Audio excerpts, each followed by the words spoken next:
There's a principle that works in handling money and building wealth. I know a young woman who was in farming, and she wanted to buy this man's land so that she could have a bigger farm. When the man agreed to meet her, he said they should meet on this farm in Otta somewhere. She looked at the expanse of the land. In fact, she went there to lease the land from the man. But when he saw this young woman, thought, you are doing all this, yes. What do you want to do with the land? And she explained all her vision and everything and all of that. The man said to her, do you know what? Do you want to buy the land? She said she laughed. Why? She could not imagine herself buying the land because she can't afford it. So the man said to her, no, go back and think about what you can afford to pay me for this land. So she thought, what kind of thing is this? When you deposit your accounts in heaven, I want you to know that there's always a day of harvest. You don't have to wait to get to heaven to reap the fruits of it. Just understand how God works.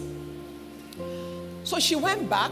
She thought about all the money she had and all the money she could raise. So she went back to the man the next time they agreed to meet and said to him, sir, this thing is worth way more than that. I cannot afford it. He said, how much do you have? She said, this is all I have. He looked at her. He smiled. This is all you have? She said, yes. He said, okay, I'll tell my lawyers to put the papers together. That's how he sold the land to her, at the price she could afford, not at the price that the farm was worth. Why? Because that was my first question. So why did he sell it to you? All his children live abroad.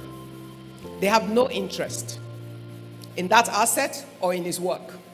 The man had labored, he had built up this land and this farm, and for him, he would rather hand it over to someone that will make something of it and use it well than leave it for children that have no interest in it. And therefore, he sold it to this girl for a price that was a fraction of the real value. When the wealth of the Gentile will be transferred, it will be in ways that you cannot think. But wait, don't clap. I need you to pick the lessons. On that day, when the man said to her, how much do you have and what can you put together? If she had nothing, what will she get? Okay. So the wealth of the Gentiles will be transferred to the prepared hands of the children of the kingdom as the Lord facilitates the opportunities and the moments that those things will happen.